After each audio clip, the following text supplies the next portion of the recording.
All right, we're live. Yeah, we're here. We're alive. Okay, so Damo's back. So Mitch covered for him yesterday, and then Damo's back for episode. Well, it's 104 right 104, now. Yeah. And then tonight we've got a local superstar on. Hello. Hello, Brandon Millington. Yeah, Mr. Willco himself. Yeah. Thanks for having me back.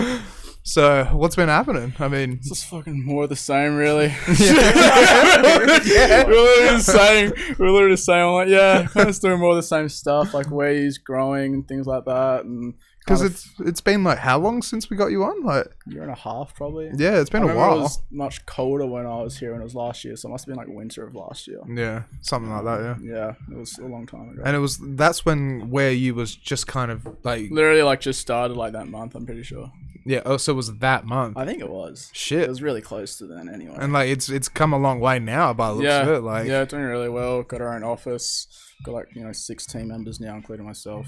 Yeah. So it's growing really fast. 6 members. Holy shit. Yeah. Yeah. All right. There's a lot of shit to do. And you said you've got your own office and everything as Yeah, well. we got right? our own office in East Perth, which is like a 4-minute walk away from where I live, so it's really convenient. No way. Yeah, it's really. I was actually just walking like Harrison's house, and then it's next to his apartment, and then I like walked past and I saw like a for lease sign. I was like, what the fuck? And it was like an office, so we checked it out and grabbed it. Was it just easy? Just emailed and just away you went? Yeah, kind of you got to go through all their thing of like getting a bank guaranteeing, doing all this grown up shit, which yeah, the grown up notoriously stuff. not very good at. Yeah. Yeah, well, I'm the same as well. Just like doing anything like growing up is just the it's a hassle. Worst fucking grown up. But showing my only child. And so like you've what else you've been doing? Because you've done where's you like Yep. and you've still got the institute, right? Yeah, I've still got the institute. I'm figuring out if I want to keep doing it next year, like we were talking just before. Like, kind of like lost the motivation for it. Like, it's still like really profitable and stuff like that. But I don't really care enough. That's one way of putting it. Yeah, like money's not really a motivator for me, and I kind of like lost that like initial drive to like build this thing. I was like, we went to like Adelaide, and then we did like a semester, or so I should say a term in Adelaide, which went really well. I tried to do Sydney, but people in Sydney seemingly don't have enough disposable income, so that was really expensive. What? I kind of thought they would. Like, No, their living. Sydney. I figured it out. Their living expenses are like ridiculously high, Really? compared to like other cities. I actually found like a website. The way I figured it all out was, and the way I picked cities was I've like got an online calculator that like basically calculated the average like living expenses for people in particular cities or locations and stuff like that. And then if they weren't on par with Perth or like cheaper, then I just didn't pick the city. makes sense though. Yeah, Like, it does. because it's a like $2,000 course, and you need the disposable income to do that. At least put down like a 50% deposit, and then also make the weekly repayments and stuff like that. But if your living expenses are like bullshit high, it doesn't really work out. Yeah. Don't forget to talk in the mic as well. Like, Oh, shit, it's is just it be here? quiet. Sorry. But no, so shit. I didn't realize it was $2,000 bloody course. But Yeah, but yeah. it makes sense though because it's like Yeah, all the in a bonuses and stuff you get. That's like it, the 'cause coaching calls. there's and- nowhere in Australia where you get to learn in a nightclub. Yeah. And like it's on the 3000s as well, right? Mm. Yeah. Oh, well, it was. Well, at the time, 3000s weren't even out. It was on 2000s. Yeah, but it's still just like the latest equipment and just like Yeah. industry standard the whole lot. And Yeah, from exactly. professionals as well. Yeah, and you got the screens and all that stuff, and you got like all the online components, which fucking give you a pretty honestly unfair advantage when it comes to getting like a lot of our students are like still fucking crushing it and like playing at Magna House and stuff like that, which is really cool. Like I saw them on when was I there? Like Friday or something like that, playing at Matter, which is really cool to see. But yeah, it was I can imagine it's pretty rewarding though as well. Like when you just see your own students go Yeah. up and then actually slay Still it, is. I feel like it was more rewarding, and this is going to make me sound like a dick, but like, I know you think the competition. no, well, I'm not getting booked. I play in Broome sometimes because, like, pays a lot of money and it's really fun and it's kind of like a holiday as well. But like, I'm Yeah. not taking bookings in Perth unless it's like I took one to play like right before Quincy for like 30 minutes. TBA asked me to play like an hour on the night. I'm like, dude, I don't want to play for that long. Like, just give me like 30 minutes. And he's like, no, you had to play for an hour. I'm like, well, I'm not going to fucking play then. And this just I didn't. I want to play for an hour. I want to play like 30 minutes. Like, dude, I've downloaded like like 17 songs this year, maybe. Oh, like, you've really like my set's set's just gonna be like the greatest hits of 2017. Like I don't care anymore. Like, yeah. Well, I mean, that's just, it's just in a way getting older and stuff like that, it's right? fucking growing up, and I'm like, these fucking teenagers and their music. I don't get it, man. But the thing is, as well, is like you can it's just like what I've said to mates. It's like look back. If you look back on your past and stuff, it's like you were a party boy at Metro's Free for how? Yeah, like it was fun at that time, and I don't think I would want to play for that long either. Like, I want to get drunk, and I was still doing that when I was playing, but like. You're also responsible for picking the next song, which means you had to be at the DJ booth, and I kind of just want to wander off and... It's a cat, look! That's completely fair, though, because that's... Yeah. We were talking about this the other... We were actually talking about it yesterday with Furman and stuff like that. Yeah. Oh, he's been a hassle. What's his name? Sassy the Sasquatch. He's the mascot. Yeah, he's our little mascot, yeah. Oh, that's cute. But it is one of those things where it's like when you're on stage, come on, move out of the way. Sit. When you're like up on stage and stuff, you just want to sometimes just go out and party and socialize. Yeah, I kind of want to wander off. And I would do that sometimes and then like... just like let the song play out. Yeah, like someone had to cover me. Like there was... Alright, I'll tell this story. They can't fire me. But remind me of the name that I was going to give to my cat, which I don't have a cat, but I want to get a cat. Remind me to tell the story of the name that I want to give it. But anyway, there was like one time, and I'm going to have to omit certain facets of this story anyway. But anyway, so I got pretty fucked up in Metros and I was playing, and then Chris, who was the photographer there at the time, kind of came on stage, and I was like, Chris, you can DJ. And he's like, no, I can't. Please come back. And I kind of just wandered off. And then I went up to the staff room, and I think I was like flicking cards at like one of the door girls and kind of going, chicken, double meat, cheese, like just yelling my kebab order. And then then I heard like silence in the main room. I went, oh fuck. And then ran downstairs. Everyone's going, oh, what's going on? Ran up the stairs on the stage, tripped, got up, grabbed the mic, said something kind of probably not actually that funny, played another song, and then just walked off. And Chris is like, please come back. So one of the other DJs, I don't, that's the part of the story I had to admit, but like I kind of just wandered off anyway. And then someone else had to cover me for like 3 hours because I just walked off because you just wandered and then off. I was in the staff room talking to my staff members, and I was like, anyway, I gotta go back and play. And it's like, dude, downstairs is closing in 5 minutes. And I was like, huh?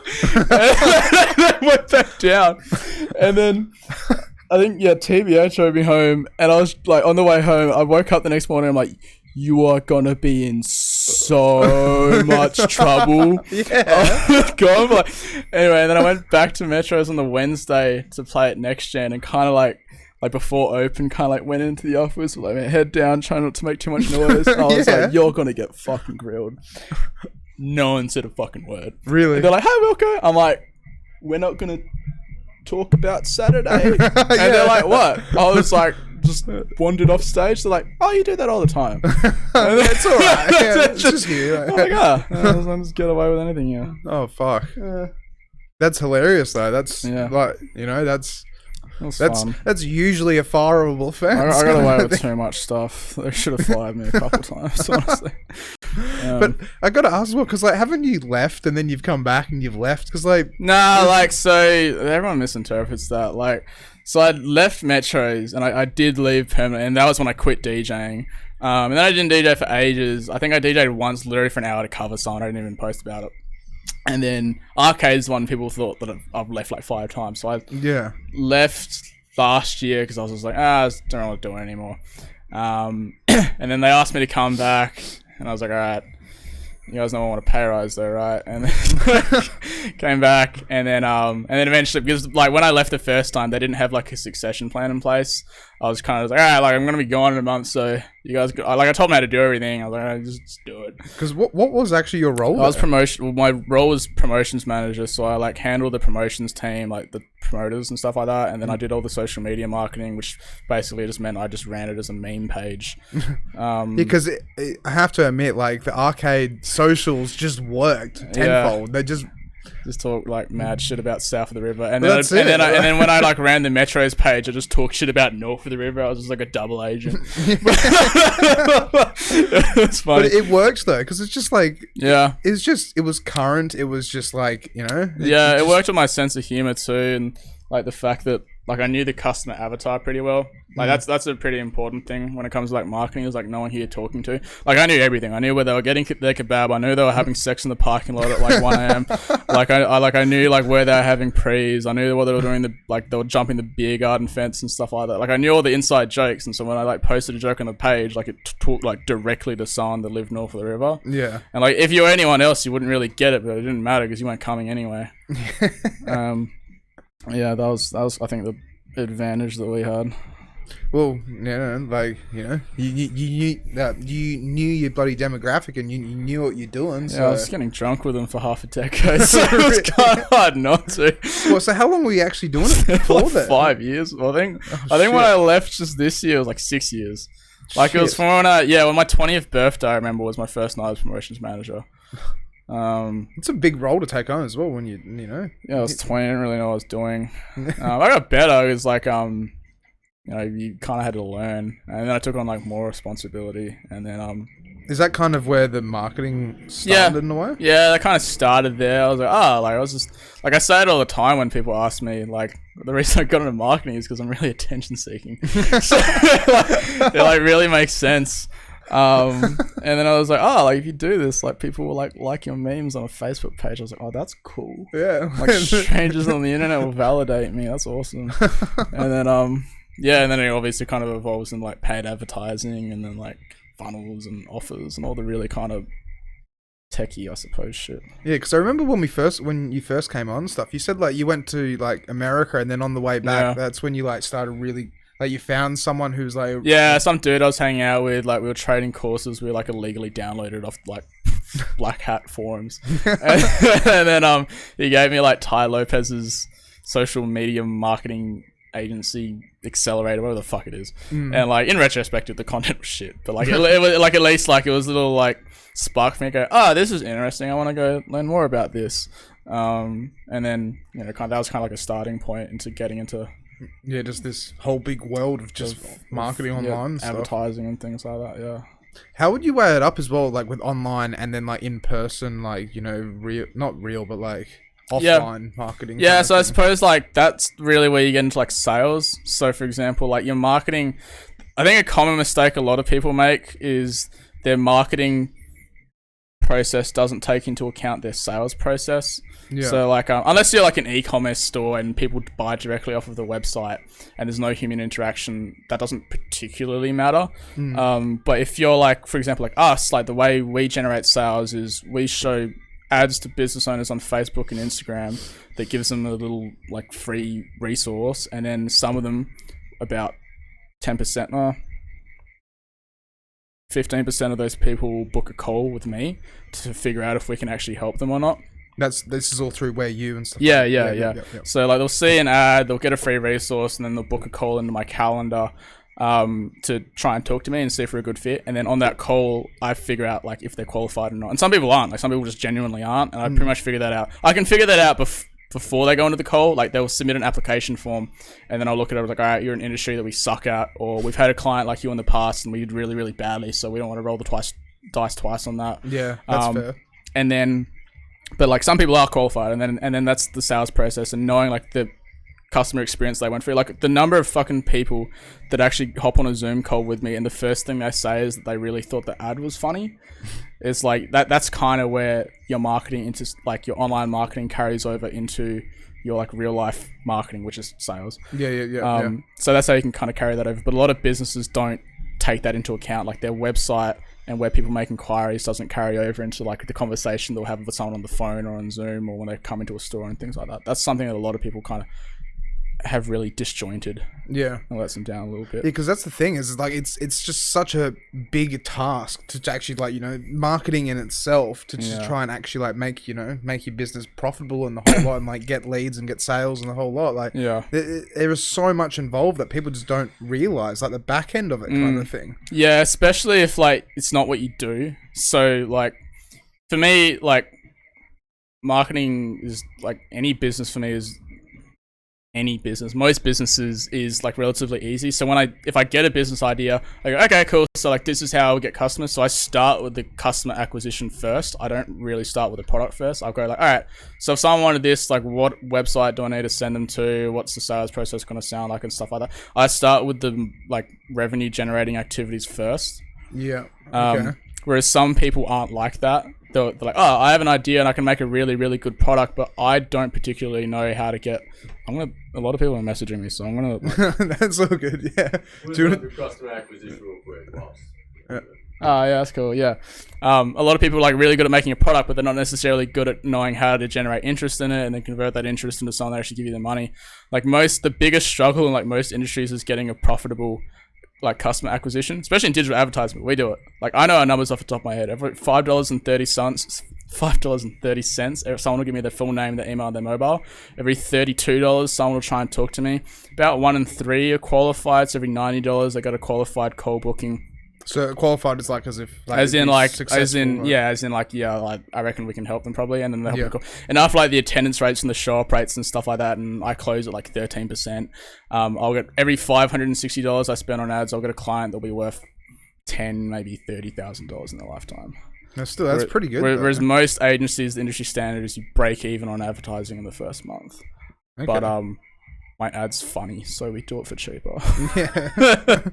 So I was going to ask as well. So when a client approaches you guys and then you can't like, it's just like their area of expertise, you can't really help them. Would you just like recommend someone else? Yeah, if I know someone, I'll recommend someone else. Yeah. A lot of the times, the reason someone's not qualified is because they're just starting out. Yeah.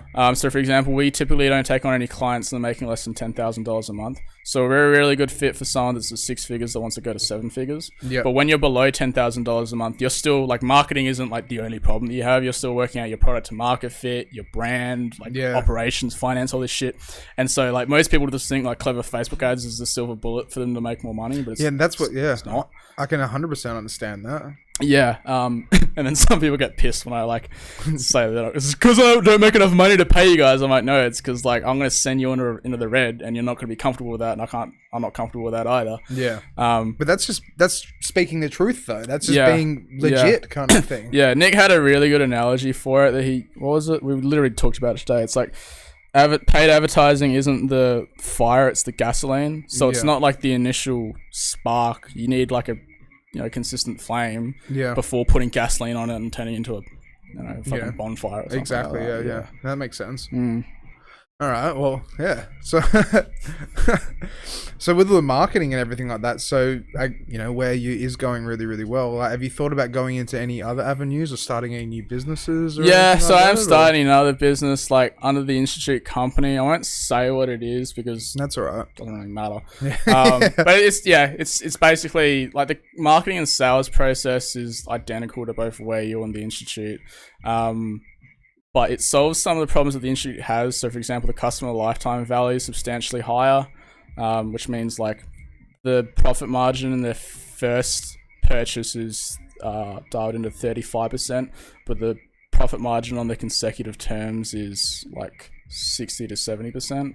Okay. The lifetime value is substantially higher. So basically, like, because the main game of business isn't to have more customers, it's to make more money. Yeah. Like I'm the fucking least materialistic or financially motivated person, but those are the rules of the game. It's not like if you had like one person that goes, oh, I have 100 customers but they're paying me $10 each, or you had one dude that's like, I have one customer and he's paying me $100,000, like that second guy's winning business. Like that's what exactly it is. Because he's making more money. And so the way you do that is through like retention and ascension. So it's like retaining your customers for longer and then ascending them to like higher and more valuable and more profitable packages and things like that. And that's kind of what this new business does, because it's all just like acquiring customers, retaining your customers, and just ascending customers. And so this business kind of solves all of those problems, but the acquisition process is identical to like what I've been doing for like 2 years, so I'm really good at it now.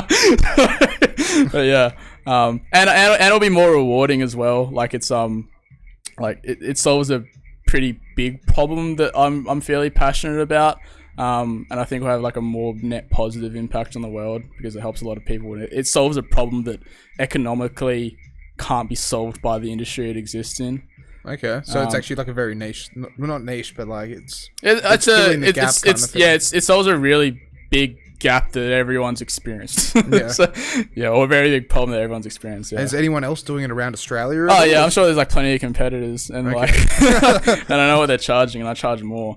But there's one way to do it. There's plenty of competitors and stuff like that. But the other thing, I spent a lot of time the last month working on like the customer experience and stuff like that. So like our like client onboarding experience is like, fuck, it's good. It's really good. We have like one of the values of the company is feedback. So just like we get feedback at every single touch point. So as soon as someone has a sales conversation, they get a feedback form. As soon as someone gets onboarded, they get a feedback form. As soon as someone has their first like service delivery, they get a feedback form. Like every single point. All right, cool. Like what are we scoring here? So like one of the metrics is it's called an NPS score. It's like Net Promoter Score. It's literally just like, I think we talked about it last time. It's literally just like on a scale of 0 to 10, how likely are you to recommend us to a friend?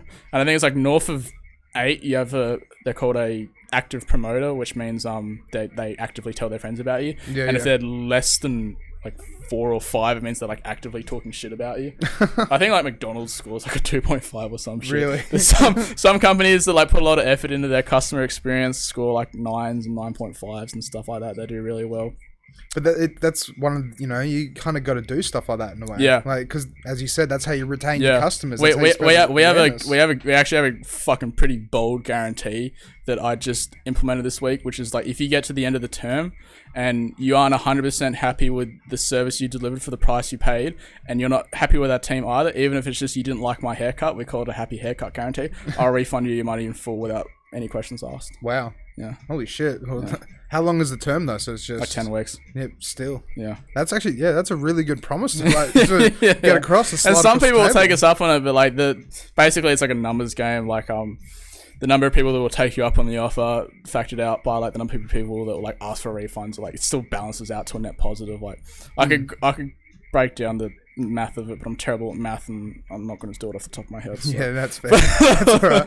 Yeah. So I was going to ask as well. So back to where you were. So when you actually like go and organize these conference calls, what's the process in a way?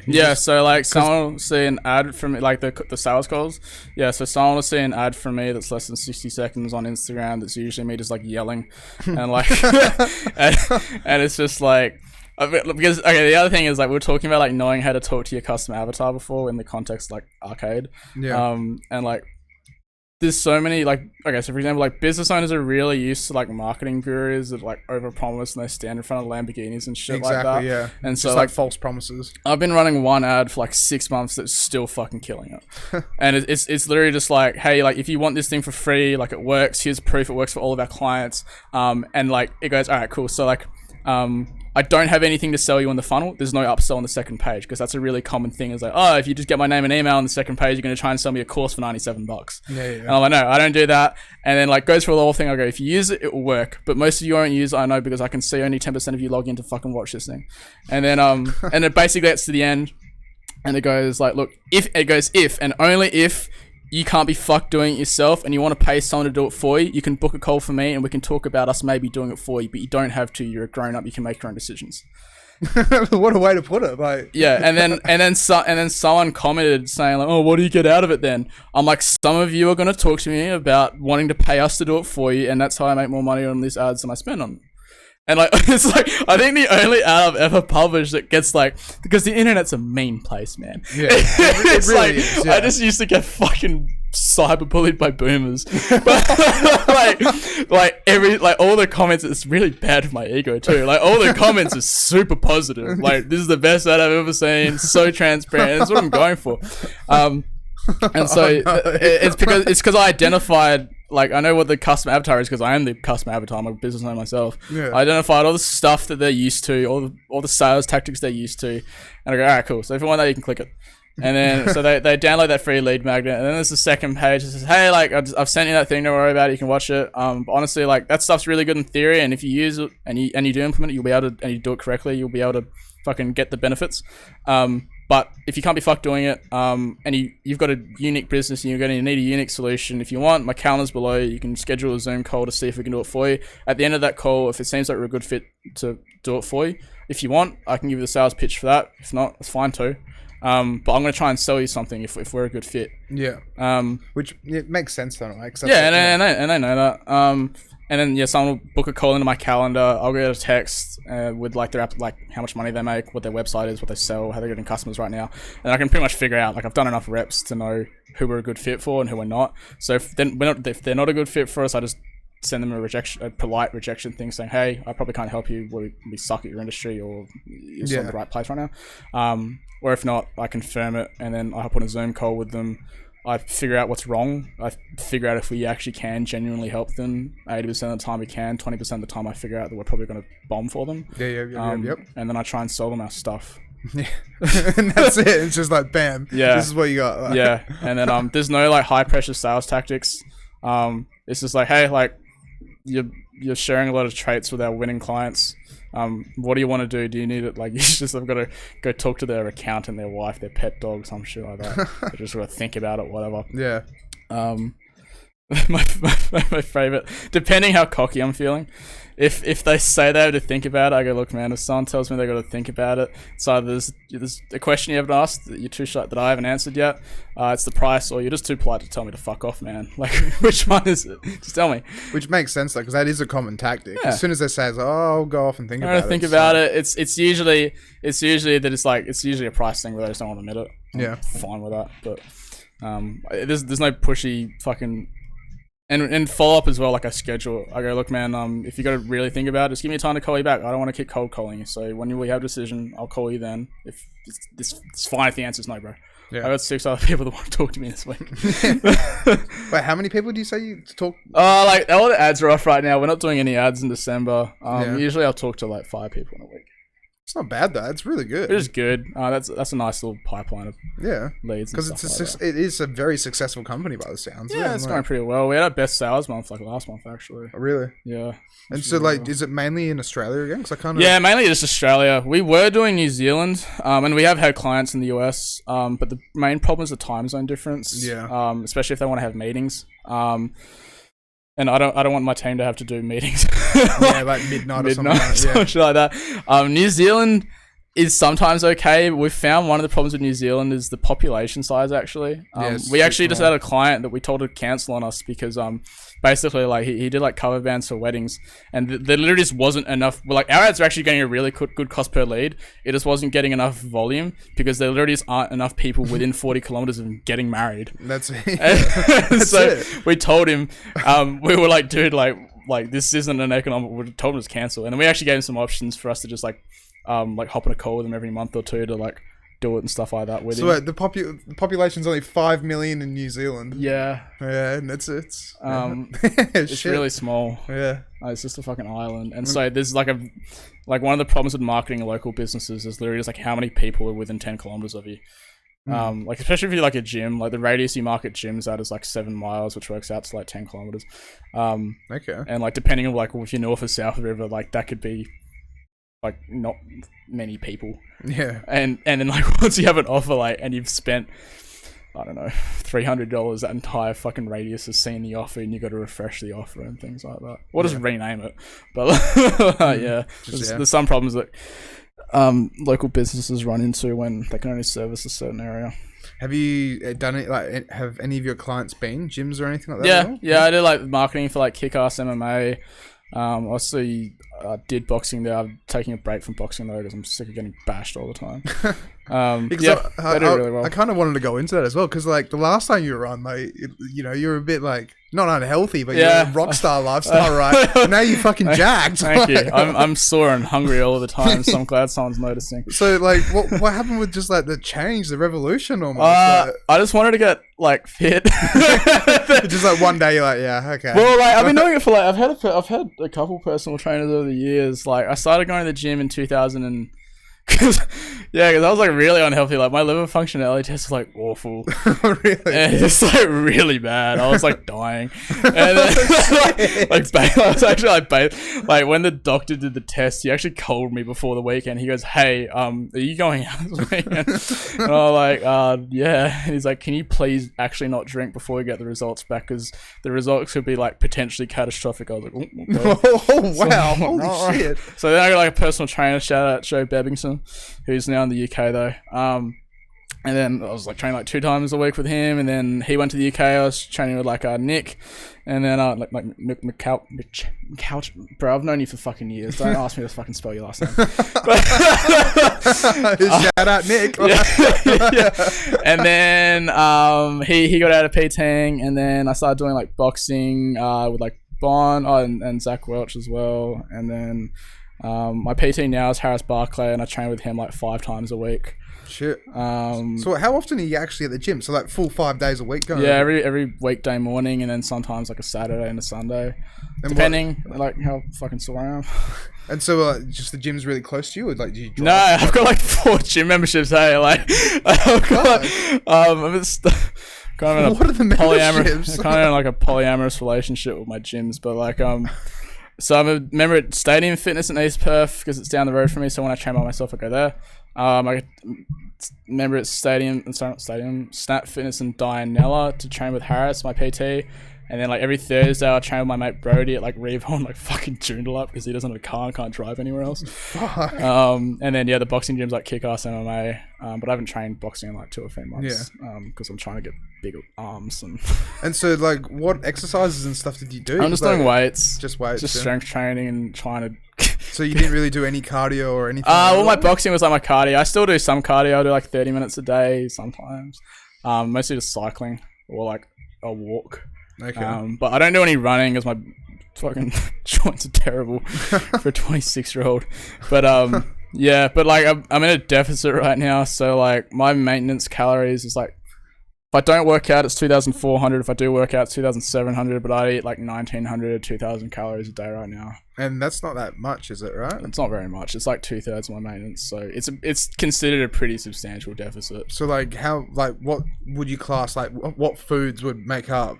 So like 55% of my macro is usually protein. So I've had so much goddamn fucking chicken the last month. Just chicken breast. Just like I've eaten an entire fucking ancestral line of like a whole family of chickens.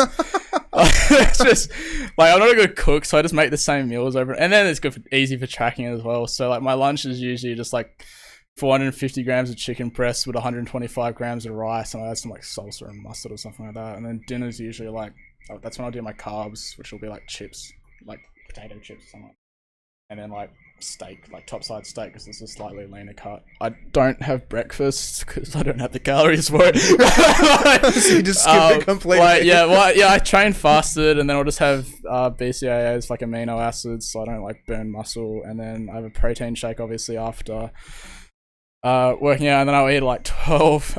But my appetite's actually a lot less than it used to be now. After you like been in a deficit for a while, I suppose your stomach just shrinks and your appetite kind of just recalibrates. Yeah, I've heard that because I've heard where it's like, you know, some people that just eat and it's just like the stomach just expands. Yeah, exactly. Like when I was doing like a bulk like 3 months ago, and then when I went into a deficit, I'm like, holy fuck, I'm so hungry. So what actually is a deficit? Deficit is you just eat less calories than you burn. That's just all you had to do to like burn fat. Like people overcomplicate it by doing, you should do keto, you should do like fucking intermittent fasting. It's just like, just eat less calories than you fucking burn. That's all you had to do. Doesn't matter what the fucking calories are. People overcomplicate it too much, all these fad diets and stuff. I'm like, man, if I literally ate 2,000 calories of just ice cream every day for a week, I'd still lose weight. It's just shitty nutrients though, so I'd feel like shit. Yeah. But I'd still lose body fat. And so what was your diet like before? Awful. just like burritos and like Guzman and Gomez and like fucking fried chicken with cheesy chips and chili cheese fries. We need to stop talking about this. I'm getting hungry now. But like, no, it wasn't good. And then like I drank obviously a lot more. Like I still drink now, but it's like usually like just once a week, maybe every fortnight. Like it used to be like Wednesday, Thursday, Friday, Saturday. Yeah. But That's really good though, to like once a week. Like, yeah, once a week's alright. You can have your fun and unsend some messages after that and just move on with your life. unsend some messages. Yeah, like some fun. I can imagine though as well, like since your tolerance dropped, right? Then it's Yeah. like, you know, you probably have like 2 or 3 drinks, right? And then that, Yeah. because you just drink spirits as well, right? No beer or anything, or What? So, no, do you want to do a shout out or anything, or whoever's messaging no, you? someone just sent me nudes. Really? Someone just sent you nudes just then? Well, look, yeah, spirits. So like, alright, okay. So then there's like macros. Just casually, someone sent you nudes.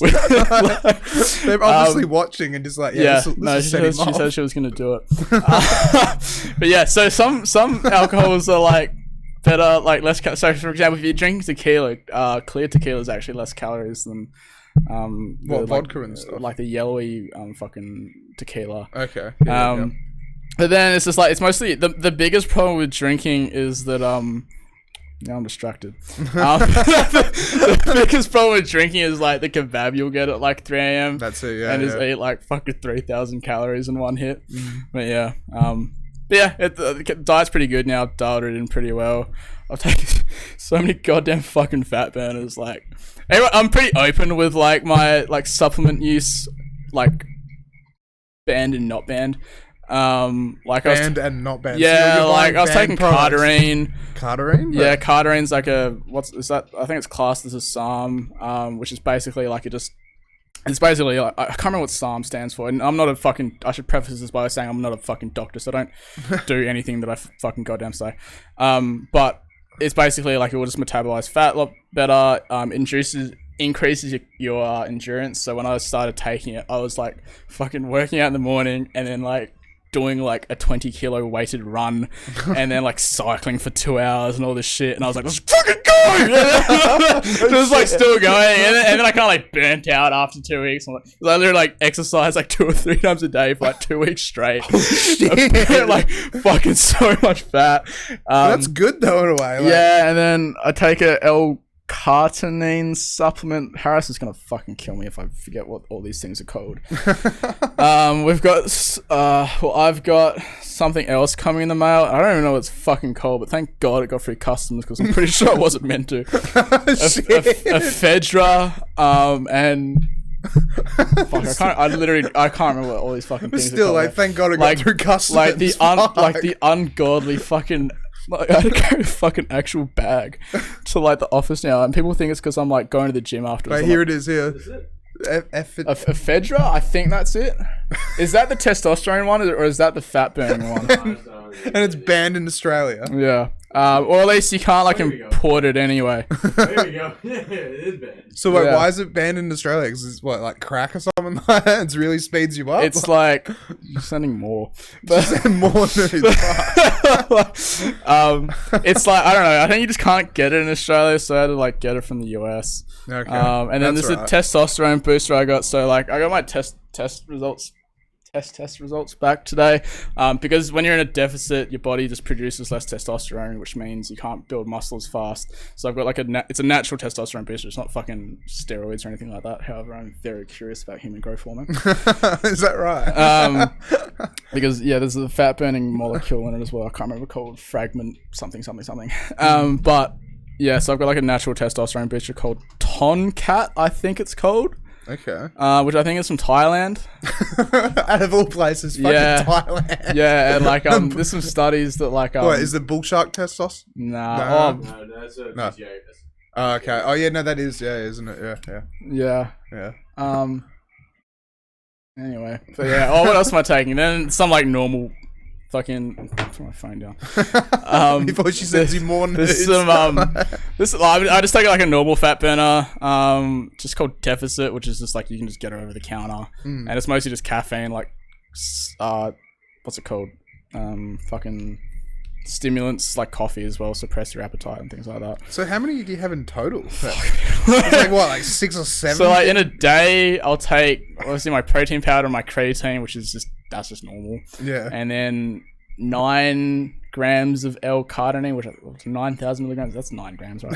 L-carnitine, and then 200 serving a deficit, and then what else am I taking? I was taking Cardarine, but I'm not taking it anymore because I don't want to take so much fucking stuff at the same time. Yeah, like that. Wouldn't it just be like it's like a lot. Like I had to wake up in the morning and I remember the order of shit, and then obviously pre-workout as well. So there's a specific order to take it as well. Well, you need to take them like certain times. Like I can't take like a fat burner immediately after I take a pre-workout because then I'll be on like 600 milligrams of caffeine in one hit. Okay. And then you had to take them all like between foods and shit like that. So yeah, there's like a bunch of stuff that you had to do. And when you first started getting into them and stuff like that, did you ever like take more than you ever like by accident? Yeah, I mean like I was taking clenbuterol for a while, which is like that's for horses with asthma. Horses with asthma? What? It's like don't fucking take it. Like if you actually take too much, you'll have a heart attack and die. Holy shit. So it's basically horses with asthma. What is I really shouldn't be talking about this because there's probably someone watching this is like, I want to take this. Ben's taking it. It's like, no, don't. I'm a fucking idiot. You shouldn't do any of these things. I'm actually really, really fucking scared of clenbuterol. And for me to say I'm scared of a drug, that's really saying something. So like the clenbuterol is like, it's like a liquid and like you take, I can't remember the dosage, which is another reason why I shouldn't take it. But it's basically like it will ruin your sleep. You'll burn so many goddamn fucking calories. I dropped like 3 kilos in 3 days when I started taking it. 3 kilos. A lot of it would have been like water weight. But as soon as you stop taking it, it's meant to be like it's meant to be for like competitive bodybuilding. It's like you take it the last home stretch, last 2, 3, 4 weeks before like an actual on stage bodybuilding competition. Yeah. So like you literally just get like as lean as possible, like 4 or 5% body fat, which isn't fucking healthy to maintain anyway. Yeah. If you get like the cold, you'll die. It's for people like that. But I just took it for like 2 weeks before like one progress photo that I posted on Instagram, and then I went out and got chili cheese fries. Very nice. So, but like it was terrible. Like if you take, you'll get super anxious and jittery. And I was taking like I have a pretty high tolerance to stimulants, and so like I won't say who, but 2 other friends were taking it as well, and they were taking like 1/4 of what I was taking, and they were like, "Holy shit, I'm like gonna die." But I 1/4 of what you were taking. Yeah, I was taking quite a lot now I think about it. Fuck. And like and yeah, so like you shouldn't take clenbuterol because it's bad for you. Fuck. But that's another thing. Yeah. You can take. And so like when did you wait, we've got some rude, I didn't get notified. Man didn't make man can make an omelette. It's usually only a Voodoo. So what's the thing about the omelette? Omelette. There was like a whole thing on Instagram where I was trying to seeing something like Rovi made an omelette. Yeah, no, I was trying to make an omelette. And I never did it before, and I just tried to Google how to make an omelette, and I fucking ruined it. And then Rovi actually for my birthday got me a proper like pan that I could use to cook, and it helped so much. Thank you, Rovi. And now I can make omelettes. I can make omelettes now. All right, lay off. Very nice. Yeah. So with the gym and stuff like that, like how would someone like? I mean, like I guess like. You just go to the gym and you just get a personal trainer and you just like talk to them, and then is that kind of how you got into it, like to figure out what you need to do and like? Yeah, I probably have a decent perspective on this because I came from a pretty like literally like a pretty bad relationship with like the gym. Like I tried to go to the gym before, like I really got into it, and I like literally like I think I signed up to like a 2-month boot camp once, and I went to one. I was like, fuck that, and I never returned. And then it was literally actually across the street from me. Like if I could hear them from my living room training across the road. Like that was how close this fucking thing was. And I was like, fuck going there. So like, is after the first one you're like, yeah, I had to really like, can't I was just like, I just want to go there. I just didn't really like it. And then like slowly got into it. I think I started by just like going on walks, which is like, you just had to start somewhere. Like actually my friend had a good story who was in fucking way better shape than me when he started as well. He would just like, he wanted to start going to the gym. So he literally started like with small steps. So he just started going, all right, I'm going to put my shoes on and just go to the end of the street and I'm just going to walk back. He's like, cool, you just did 1% better than you did yesterday when you didn't go. And then he was like, all right, next one, I'm going to go to the gym, not even going to go inside. And then he did that and he went back, cool, that's 1% better than you did yesterday where you just didn't even get to the gym. And then he got to the point where he walked in the gym and left, and he got to the point where he walked in the gym, he's like, well, fuck, I'm already here, I might as well just do something. And then he just did something that he saw someone else do. And then he just started like that. You just had to do like 1% better than you did yesterday. And then And then it's also exponential growth if you do 1% better than you did yesterday. It's not linear, Well, it's exponential. it does make sense though. Yeah, Because so it's you just had to start with like a small thing and then like just build on it kind of thing. yeah, exactly. Like I started just going with a personal trainer 2 times a week for 45 minutes, and that's because I wanted to get I didn't know what I was doing. I was like, all right, I might as well get someone that knows what I'm doing so I don't fuck this up. And now I'm training like 5 times a week. And I don't need it. Like I know what to do now. I don't need a sorry Harris. I do need you, Harris. But like if Harris was to like go away for a month, I'd still be able to train. I just won't be able to talk to anyone. and there's like certain exercises, and he has like substantially more knowledge than me, like all the like mobility exercises and stuff like that, which I'm like, I just want to get jacked, but he's like, no, your hips too tight, you need to work on that. And it's terrible. Like my shoulder mobility is fucked, but we're working on it thanks to Harris. Yeah, you just had to like do a little bit better. Like I didn't know how to like track calories and stuff like that. And then someone showed me how to like scan barcodes in the MyFitnessPal app. I was like, what the fuck? Why didn't anyone tell me about this before? And then you get good at that. And then you get good at like another thing. And then I did have like a meal plan service that would just like deliver the meals for me, which meant tracking was a lot easier. And then I was like, it's kind of boring now. And then now I started like cooking my own meals and stuff like that. So you just had to like make little incremental improvements and do like 1% better today. And so than like you've never really cooked at home or anything like that? Not before? really. Like I'm pretty notoriously a spoiled only child that isn't capable of doing much on his own without adult supervision. Yeah, casually admitting Are you that. too? No, I got 3 brothers. I got 2 brothers, but yeah, I was the youngest by a lot, so I was basically the same experience. Yeah. Exact same experience. Yeah. I fucking use this like most things, but I got an air fryer. Mom got me an air fryer for Christmas, so I can just air fry my chicken. Which is like pretty hard to fuck up. Yeah. What brand? What fucking brand, bro? Yeah, what brand? Let's pull it up. Fuck, I don't know. Hey, isn't that just like It's just no idea. generic Mom air gave me fryer. disappointed when she watches this. Yeah. You don't actually care about. Yeah. She probably got Say me. it's this one. Yeah, just I think it was probably like a cheap one from Kmart. I also wanted to ask as well. So you said like a 20 kilo like walk weighted vest thing. Yeah. So how does that work? I got like I've a- been looking at getting something. I've seen that Yeah. you've been wearing that shit. I've been It's thinking like it's not there's not really any benefit to it. It's just I just want to do hard shit just to make it hard. It's just like a weighted vest, and so like you can get it from like Rebel Sports for $80, and it just has like pockets that you can put like 1 kilo like sandbags in essentially. Okay. And then you just walk around or run, but that's terrible for your knees. Like one of the things I tried to do a while back was I think one of the special forces like minimum fitness test requirements is like a 2.4 kilometer run in under 12.5 minutes with 7 kilos on a like belt or a chest rig, and then like a rifle, but I don't have a rifle I can run around with in Yeah. EastPef. So yeah, I tried to do that. I think I got like 12 minutes and like 27 seconds, but I just wanted to see if I could do it.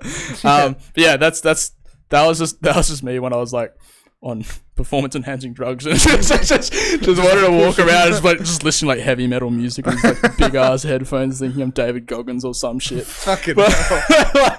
they got old pretty quickly, and I was like, alright, I'm just gonna go for a stroll for 30 minutes. I also wanted to ask as well because like, do you remember how they used to be like? I think you mentioned it when you first came on, but like the guns and stuff like that, like the water guns, not water guns. They're but the illegal ball- now. Yeah, exactly. Like they come to your house and claim them and stuff.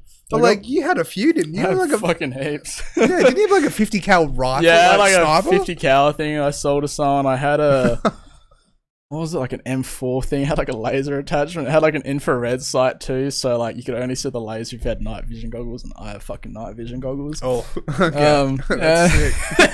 Yeah, but then they banned them like I don't know, a couple months ago. Yeah. Yeah, fucking dogs. And so you just had to get rid of all of them, I guess, right? What are you, a fucking cop? Lay off, man. But still, like, I can imagine, like, because they look like a real thing. You walk It looks super legit. That's man. it. Like you walk Dude, into the supermarket. I had like tradies coming over, like I don't know, like measure windows to put curtains in, and they're like looking at like real nervous. the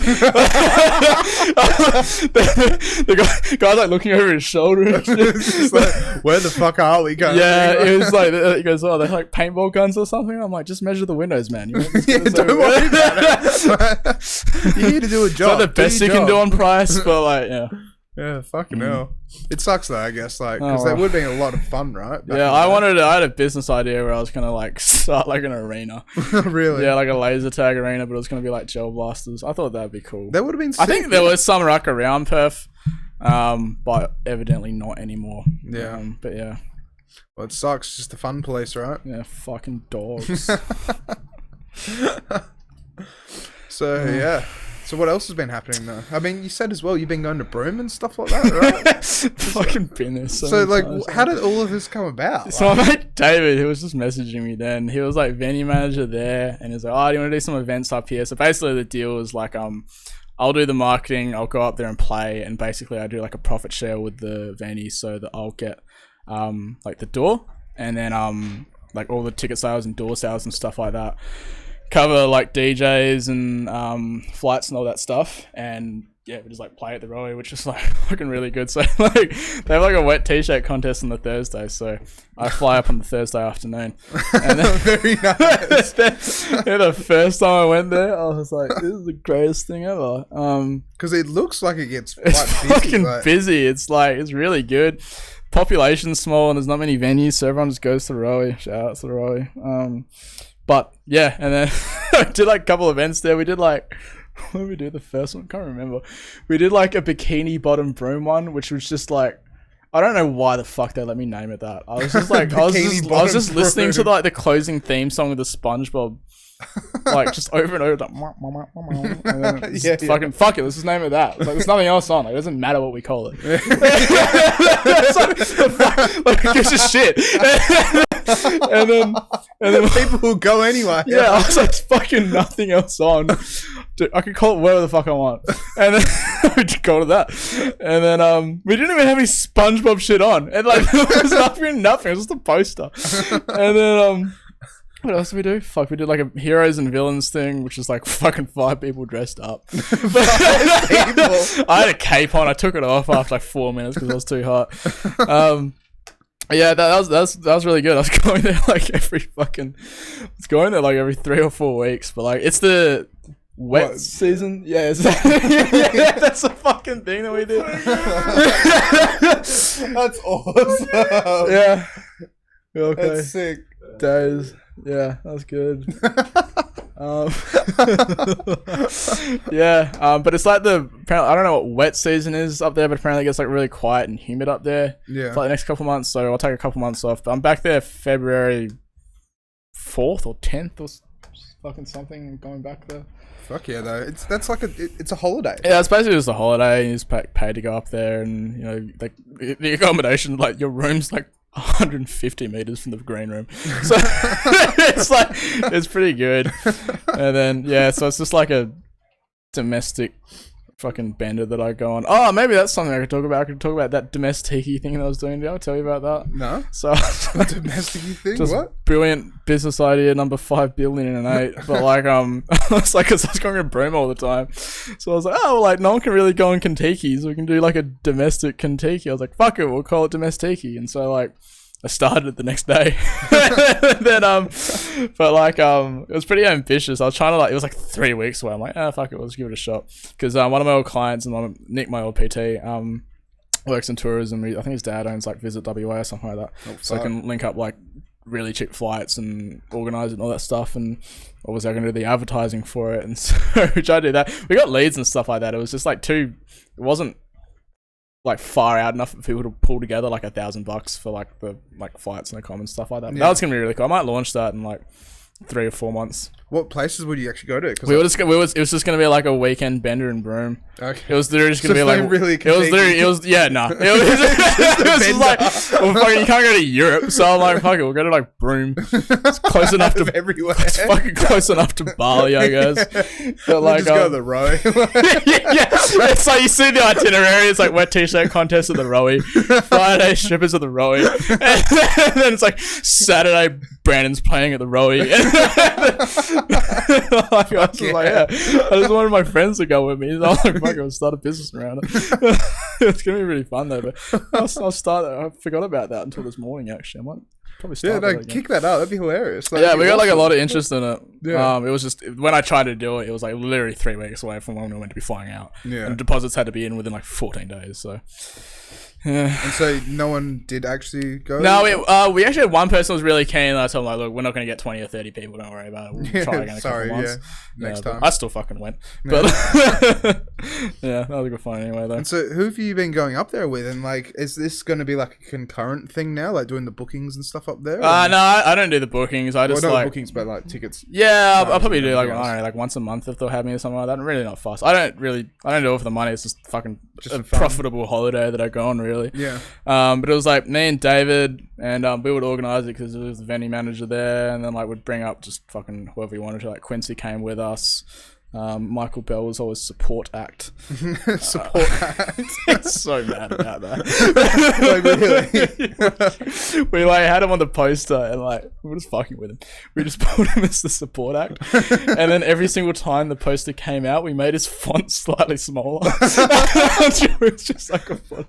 He was so mad, but it was so funny. Wow. It was really He just wants to be a part of the crew, Yeah, right? he was like the fucking headline. I'm like, yeah, whatever you want, man. But it was just to fuck with him. He got so mad. And then all the ones that he didn't come on, we put in like really, really tiny font just at the bottom of the poster. Not coming, Michael. Or like Debo, which was Really, his just DJ name. bailed. It was funny. Oh, Yeah, shit. that was all good fun. Yeah. Mm.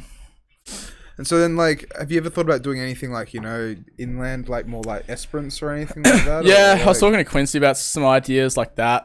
But it's really like a matter of like how many fucking things can I take on at the same time, you know? Yeah. And then like every time I start something new up, like I had to consider the responsibility that I have to like existing team members. So for example, if I get too distracted from a year, that's not going to grow at the pace that they want, so they can get, you know, more hours and more responsibility and things like that. So I've got to have like a fine balance of like, all right, I focus on like where you're at these, you know, specific hours at a time, and then like at home I'll work on like other things.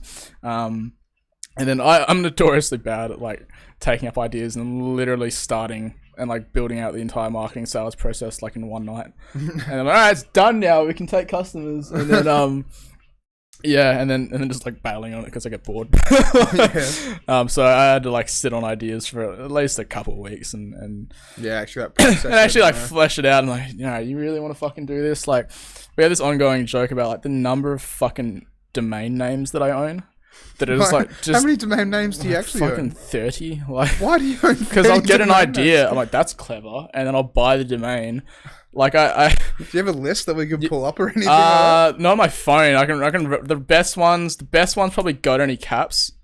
Got any caps? Yeah, .com. yeah. I was gonna build like a hat reselling network, but it was obviously a play on caps. Fucking hell.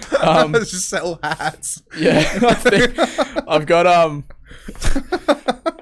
Yeah, that could have worked. I had a so- domain which was a really niche porn idea. Then what else was there? What was the niche porn? I don't want to get into it. That's fair. I actually talked to like a bunch of girls in the industry. I'm like, is this a thing? They're like, no, I've fucking been looking for something like this. I'm like, oh shit. But I'm like, all right, do I really want the entire internet looking at the top of my head all the time? But like, there's that, and then I had like a SaaS, like a software idea that I had like 3 different names for that I bought all the domains for. 5 different names I had for the institute. 5 different names. I had a lot, and then like different iterations and like different services. Of the Don't you pay like institute. a subscription? Don't you? to Yeah, have like those I think like domains? $30 a year for each of them or something like that. Fucking hell, and you have 30 of them. Yeah. Just cash. I think I have like $3,000 a month in subscription expenses, like software subscription expenses. Fucking hell, really? Yeah, like the most expensive one's high level, which is like, I think it's like after you convert it from US dollars to Australian, it's like $800 a month. Fuck. Then everyone's emails, and then like a bunch of like project management softwares and things like that. It's probably like the biggest, besides payroll, like the biggest accounts problem. Well, not problem. Expense like in our accounts and stuff like that. Yeah. Just because working in like a online and, you know, digital space, there's a lot of people that make digital tools that make things easier, or that you need to do other services and stuff like that. There's some things that you can just do, like just a person could just do them, but I'm like, if there's a tool that will save like a team member a substantial amount of headache or time, fucking get it, and at least they'll enjoy their work a little bit more. Yeah, well, it makes sense though, because 100% saves time, and then it just takes the clutter away from it. Yeah, you had to look at the ROI and everything, and you also had to consider the people as well. Like, there's certain things that like people just don't want to do and stuff like that. You had to keep team members happy. Like, people had to enjoy going to work, or else they're just gonna leave. That's exactly it. Like, there's like, always this data fill out, like data forms and shit. It's just it's just like boring. monotonous, and they won't find their like work rewarding. Like, I always hate when like people complain about like 9 to 5s and stuff like that, and like, I kind of understand where they're coming from, but like you had to consider. Okay, so one of the principles that there's a book called Principles by Ray Dalio, which was like I think the first principle is like just accept or embrace reality and just deal with it. So I'm like, okay, there's a couple of realities. Like, all right, you need to make money to survive. You didn't pick capitalism, but those are some of the rules you got to live by. And so you got make enough money to be comfortable. You don't have to be like a billionaire. And I hate when people complain about billionaires too, because it's like, all right, that person got a billionaire by giving a lot of people jobs.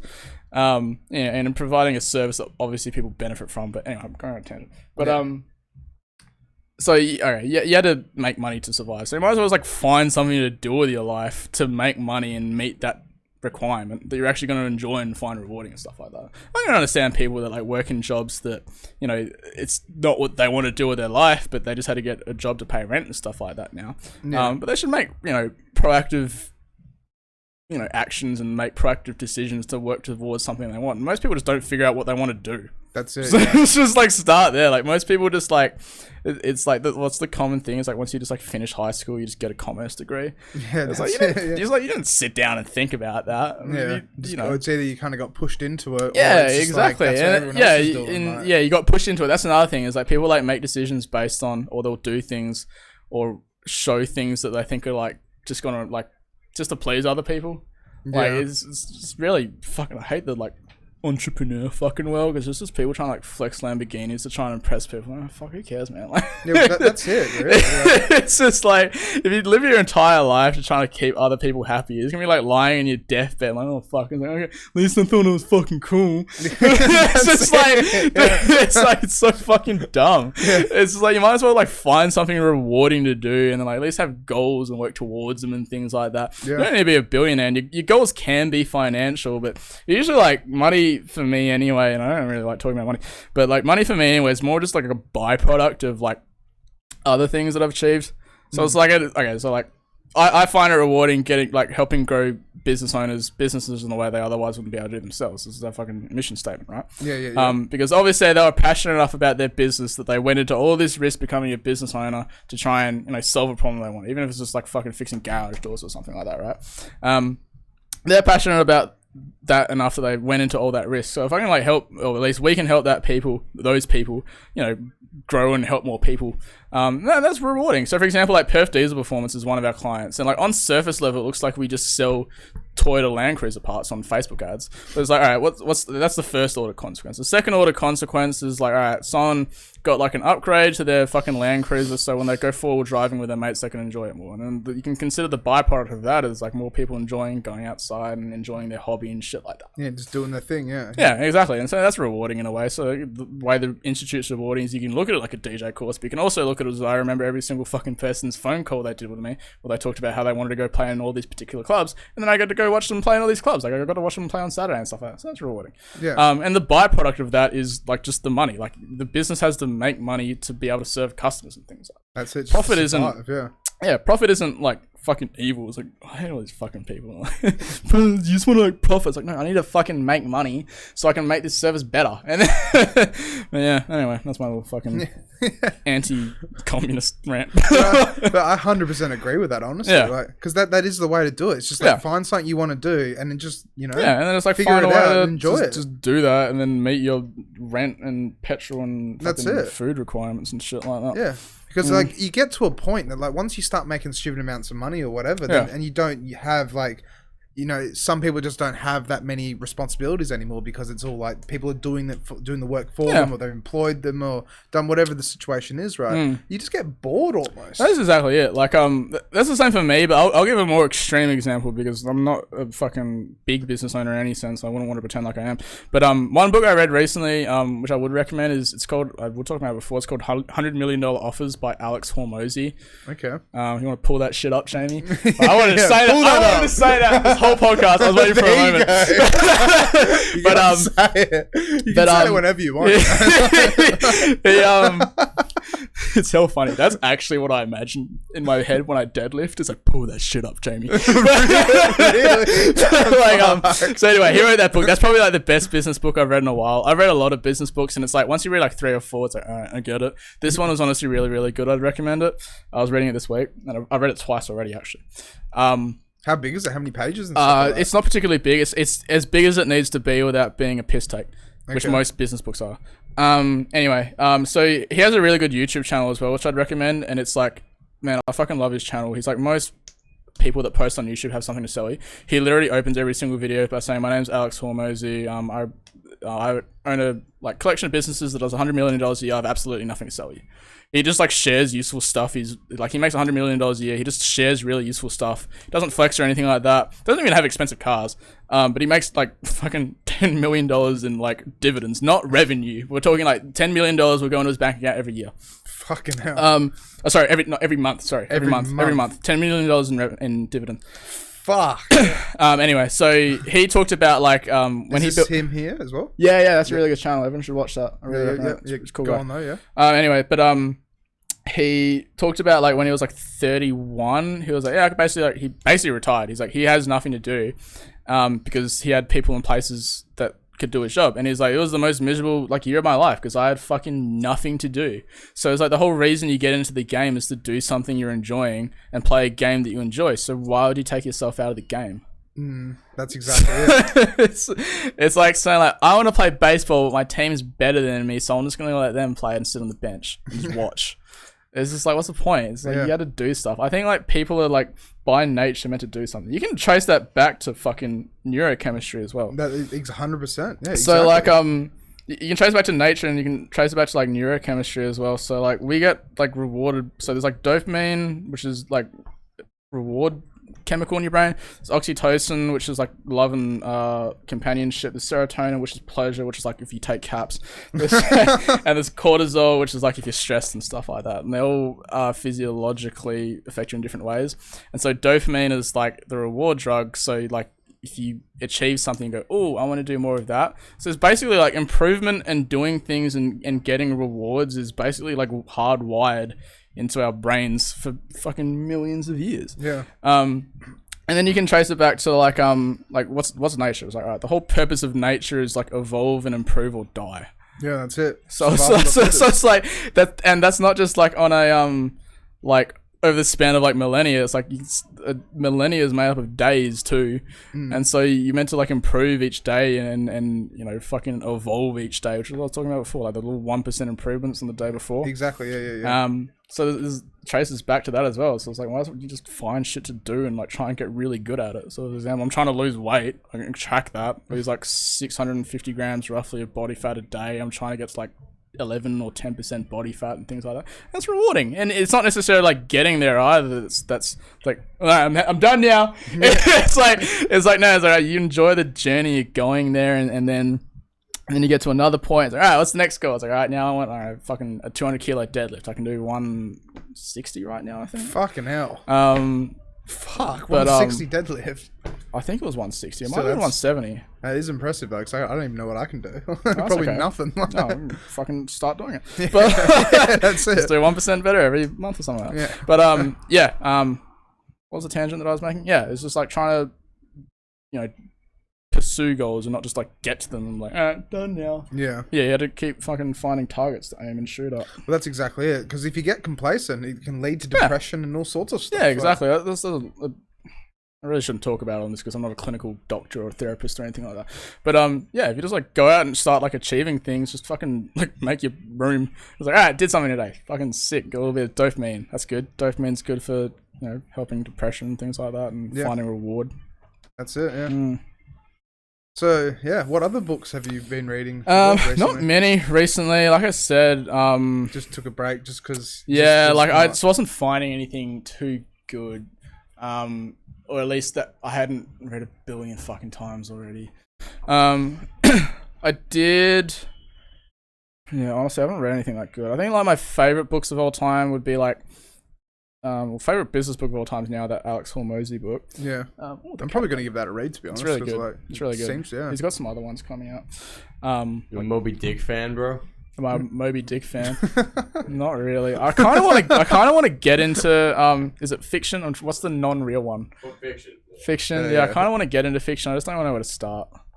Because I've just been reading business books about it. And this is how you get people to buy your stuff. I'm like, oh, fuck, man. Yeah. And so, what actually is like? What's your schedule like usually? Like Monday to Friday. It's alright. Like Monday? my calendar's pretty chill actually. Like I've kind of built it. Stop. Still sending you nudes. Like it's not that bad. Like my calendar this week. It's pretty empty, really. Oh, usually, like, when we're doing sales calls, it's mostly sales calls. So every 8:15 a.m., I have training with Harris. Hello, kitty.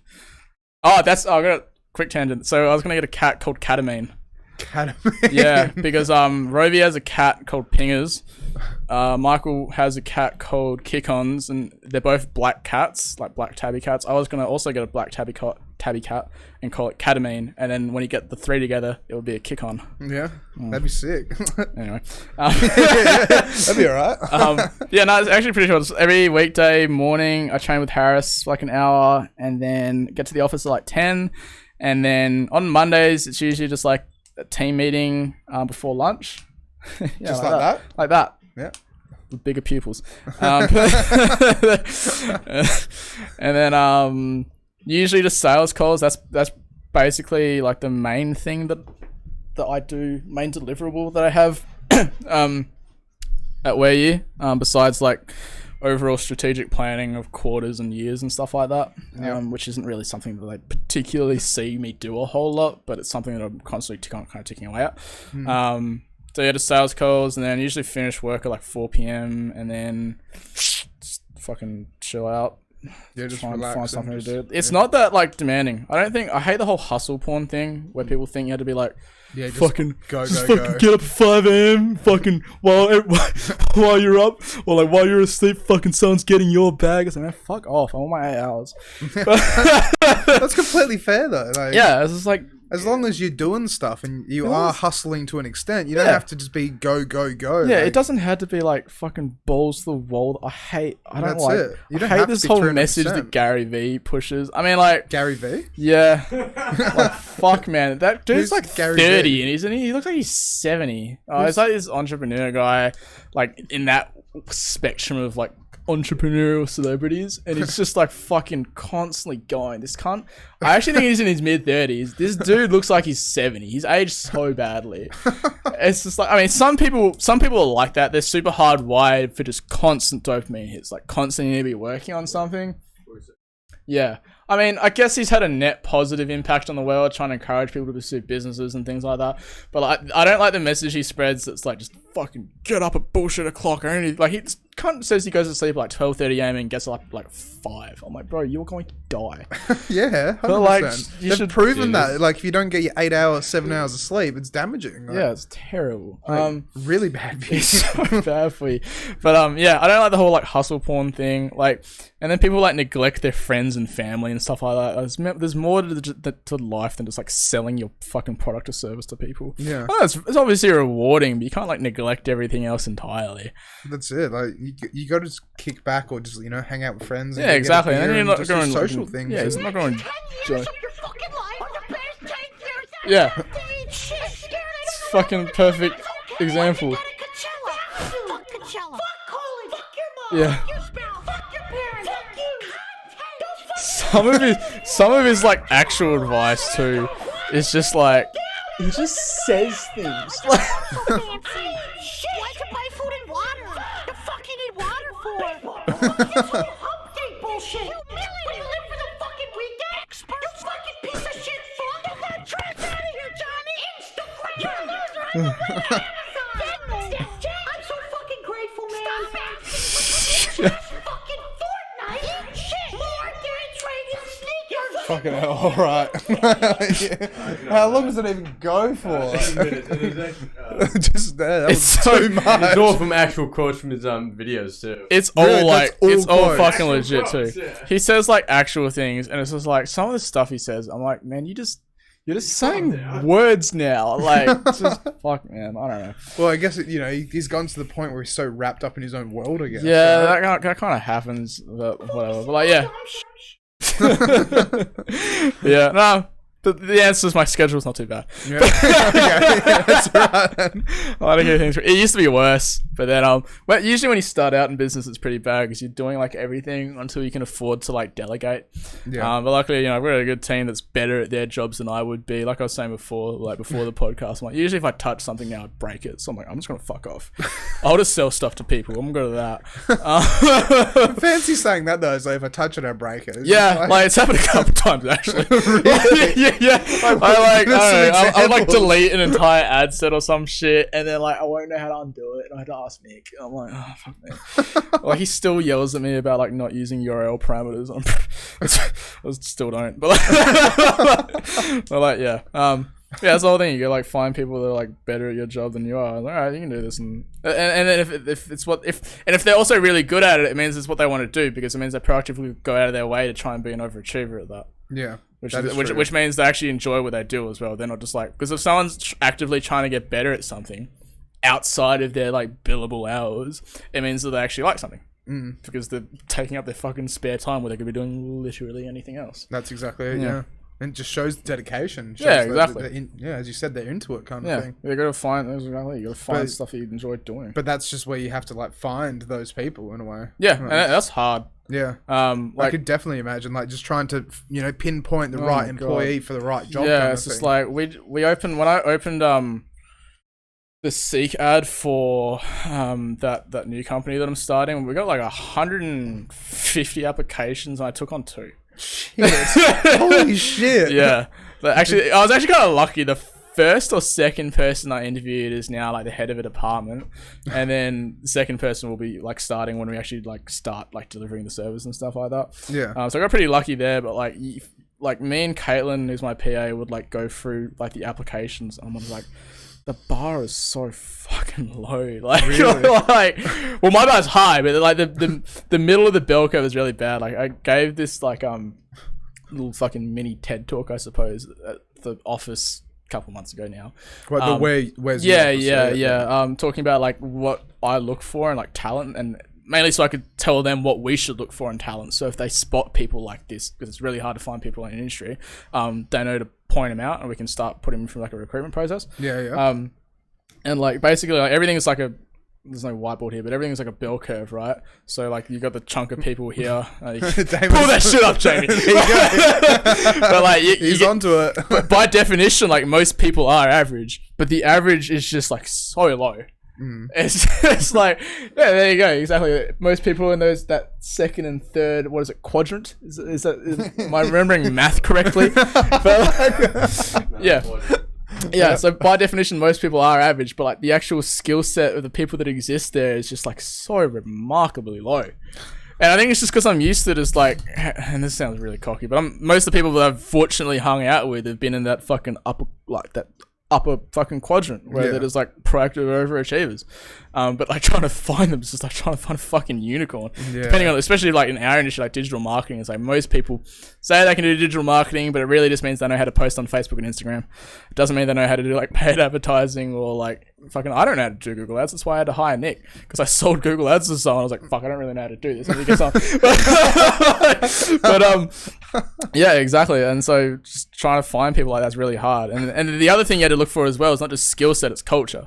So it's like you can get someone that's really, really good at their job, but if they don't fit like your cultural values, like a couple of things happen. It's like one, like everyone else isn't going to gel with them, and then they're going to resent coming to work because they're going to have to hang out with that person. And then they see that I've let the bar slip, and then they let their bar slip as well. It's just like throwing a bomb in the office. Yeah, kind it's of just thing. like if you hire the wrong person, you had to get rid of them so quickly. Like they're fucking like you had to cut them off so quickly. It's really like the one thing. Like I've talked to a lot of pretty like business owners that are way above me, making like fucking substantially, like literally millions of dollars a month.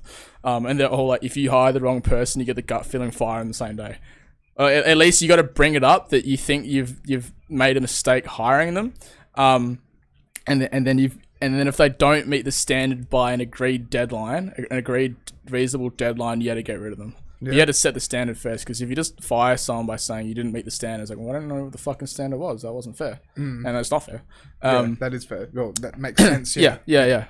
So yeah, you've got to have those like standards on like their work, like what the results that they deliver, but also like, do they have the values of the company? Like, are they transparent, or they lie to you to your face? Yeah. You know, because if they lie to you to your face, they might be lying to clients as well, and we don't like that, because our top value is fucking transparency. And that's it. And that would just circle right back to the company. Exactly. And then it just like infects. It's like fucking, it's terrible. And it just like infects the whole team. They can see it. There was like I think we actually talked about this in the last podcast. It was like the bad apple effect. Yeah. The bad apple effect? Yeah, so it was like a psychology study where they got like 5 people. They did it with like college students, and they got like 5 of them in a group. I think it's a bad apple thing, if that's what you're Googling. But one of the 5 was a paid actor, and he would be like visibly, like he'd put his head on the table and he'd like complain and stuff like that, and like slowly, like fucking dominoes, people around the table would just start like mirroring him. Yeah, so like sheet effect almost. Yeah, and it was the herd like one bad apple would just like infect the rest of the team. That's why I don't like co-working spaces. Like co-working spaces can be good, like cheap, kind of economical option. When you say co-working, so all working in the same room. As in like you work with like other companies, or just like this one called like I used to work at one. Yeah, kind of like that. But like if you have, they're actually usually pretty good. I probably shouldn't talk down them. Most of the people there actually do fucking put their heads down and work. But like if I was to share the office with like another company, if they're just like, oh, like you can just like live here rent free. Even if it was rent free, I wouldn't do it, because like if, I don't know what their team's like. Like if their team's just like gossiping all the time and blah blah blah, like that just bleeds into like our team. Yeah. So like I just fucking quarantine our team basically from like the outside world. Well, it's the right thing to do though. 100%. Yeah, like if you come into our office, like I don't like fucking everyone just works in dead silence. I'm not telling them to do that. Really? No one's telling them to do that. Everyone just knows what they had to do. I don't, like fucking like literally no one. Like, unless it's like lunchtime, like everyone's, or we're talking about a task, everything's pretty much just fucking heads down, except maybe the first like 10-15 minutes of the day when everyone's kind of like chit-chatting. Yeah. Other than that, everyone's just fucking wired in. No one's telling them to do that either. I didn't tell them to do that. That's just like a great workplace though. Yeah, it's good. That's why I had to be careful of like, if I fucking sit someone next to them for 5 hours a day and then not like that, that's 5 hours of just fucking infection time. Yeah, that's it, yeah. It's not gonna get them out hell quickly. And if you get them for a whole week, that's 25 hours. They've just infected everyone else with their shitty work ethic. Yeah, fuck. Yeah. But that is a really good way to perceive it as a boss kind of thing. Yeah. Like, to actually like as a manager, as like, you know, the boss of a company in a way, is just to go, okay, everyone has to be on the right page. Yeah, because everyone has to be like enabled. The other thing as well is you don't want to have to be telling people what to do. Yeah. You just want to set up an environment where they know what to do, and you've set it up in a way so that they're enabled to do their best life's work. So I was like, all right, they've got all the tools that they need. They know what like their KPIs are and stuff like that. They know their schedule and all that stuff. It's all right, cool. If you have any problems, just come to me. Yep. And then they need to know that they can come to you with questions or problems, or if they fucked up, that's fine. As long as they learn from it as well. So like one of the things we do is like we do before and after action reports, which is basically like it's from the military, obviously, but like when we take on a client, we do a before action report, which is basically, all right, what do we want to happen? How are we going to do it? Have we had any similar clients in the past that what worked for them and what didn't work for them? So we don't repeat mistakes, but we repeat what worked for them. And then we also do after action reports, which is either when we're done with a client or if we lose a client, which happens sometimes. Yeah. You go, all right, what did we want to happen? And we pull up their before action report. You go, what actually happened? Why did that happen? What can we learn from this? And what can they learn from this? We actually write it up and we send it to them as well. So okay, cool. So the whole team sat down. And you send it to them as well? Yeah, we send it to them. We go, this is everything we did. This is everything that fucked up. If you try again with one of our competitors or to by yourself, just read this. It tells you everything that we tried so you don't make the same mistakes twice. That's really good. That's really good. Yeah. And then we all those after action reports, like good or bad, sometimes we just literally just finish with a client, like the campaign's just over. Like we had like a real estate client and like we just like sold all their stuff. So like it was done. Like so that was like a good after action report. We still do it though. And then so if we have any, we keep all those after action reports and we like learn from them, and we only do them with the whole team as well. So we just go through that. So it's like a constant iteration process. With the whole team, so it's like almost like everyone just comes together and then actually just puts their feedback in and then you just roll it up from there. Yep. Okay. We like go through the client's account. We like go through historical data, you know, what worked. Were there any like problems that like we could have mitigated? Let's make sure we just don't do that again twice. And so every single time we do one of those after action reports, we get like a little bit better because we get like a new client. We go, this is really similar to X, Y, and Z scenario. Yeah, so exactly. Let's not do that again. Yeah. And so like constantly like evolve and improve. So that's good as well. Yeah. Well, it's just compiling a database and then that's all it is, and just like learning and reiterating and things like that. And that's the thing, you can never stop learning in a way. Like, I like saying it's super fucking nerdy, but like learning. I'm such a dork. But like I was talking to someone the other day. I was like, the best like gift you can give someone's like a book, because if they read it and they learn from it, unless they get like a really bad knock on the head, they can't like unlearn that. Like they just know that forever now. Yeah. And then they can use it, and they can benefit from it and things like that. So learning things is good. You should stay in school. May or may not go to university, but well, that's exactly it as well, because the whole thing with the university system is like, it's just like what we were saying earlier, where people almost get pushed into it sometimes and they don't really know what they want to do. They're 20, they're 19, they're naive, they're just like coming into the big bad world in a way, trying to find their footsteps, but then like I dropped out, but it wasn't because one of those cliche I want to be a fucking entrepreneur stories. It was just like, I don't know, it doesn't really fit with me. I just fucking dropped out. And then I didn't know what to do. I'm like, I'm going to try and be a DJ. Thank fuck that worked out. But like the learning environment just wasn't very good, especially like depending on what class you have, because people learn differently. Yeah. Like I failed accounting 100 like 2 or 3 times. I never passed it. Fuck, really? Because like I'm fucking so bad at accounting. But like I was really bad at it because it was like, I think it was like, the accounting unit, it's so hot by the way. Yeah. The accounting unit was like it was just 1 3-hour lecture. And I'm like, I had to fucking sit here for 3 hours at a break and learn about numbers. I'm like, I can't learn this way. Some people can. Yeah. A lot of people can't. I'm just one of those people. And so I just never went to class. I also, for some reason, really vividly remember that the day of the exam, the Flume remix of You and Me came out. And so that was all I listened to all day, and I didn't study the day of the exam. You just listened to that and read it. So, shit. Bittersweet memories of that song. And then I accounting exam. Went into the accounting exam. I'm like, what the fuck is this? Yeah. And then just you couldn't leave in the first 15 minutes, so I waited for 15 minutes to pass and just left. It's terrible. And then I think the last semester I was at uni, at that point I was like, I'm fucking done with this. I think I actually spent more time in exams that I failed than I actually did in classes. Like that semester. Fucking hell. Yeah, so it wasn't very good. But that it goes to show though, right? Like you don't have a degree, but then look how successful you've been though. Yeah, it depends what it is though. Like not everyone has to be a business owner. I resent the idea that people think, everyone has to be an entrepreneur. I'm like, no, some people are just meant to find something they're really good at and just like get a job that they enjoy. Like some people are just meant to do that. Or else it's like, it's grow your own business and be your own boss. It's like, dude, being your own boss is a fucking trap. Just FYI, like, heads up everyone. Fuck, man. But like, there's some weeks where I'm like, well, I can't fucking pay myself this week. But it just happens when you're a startup, especially. But like some people just like meant to find a job that they're good at. So like for example, like if I get a doctor, fucking I don't want that cunt learning from a Udemy course. That's it. like it's fine like digital marketing. Like I don't fucking have a digital marketing degree, and I can get pretty good results even still when I joke about not really doing it anymore. But some people are like meant to go through a uni degree because that's the formality to get the job that they need to do. So some people had to do that. There's a requirement to accept reality and deal with it. That's it. Because that's the thing is like if you want to be an accountant, you kind of have to do accountancy. Yeah, if you want to be a lawyer, you have to do law.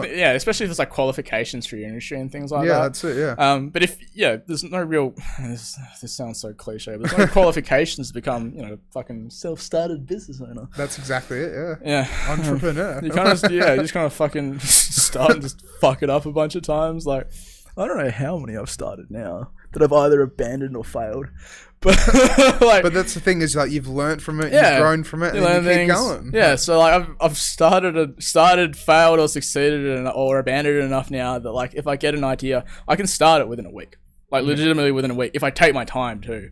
There's been some where I just did them overnight because I was like, I know literally exactly what to do, and I've got all the tools to do it. I can do this overnight, and I have. That was with Domestiki.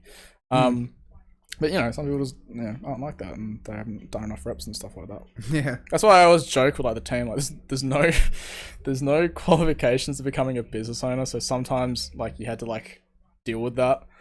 Like they just make poor decisions because they just haven't had enough experience or they just haven't learned something yet. Yeah. And so that's one of the things you have to deal with. Fucking anyone can start a Shopify store or something. So like we've that. only got as well like 5 or actually shit, we're right on time. So we're Shit. yeah.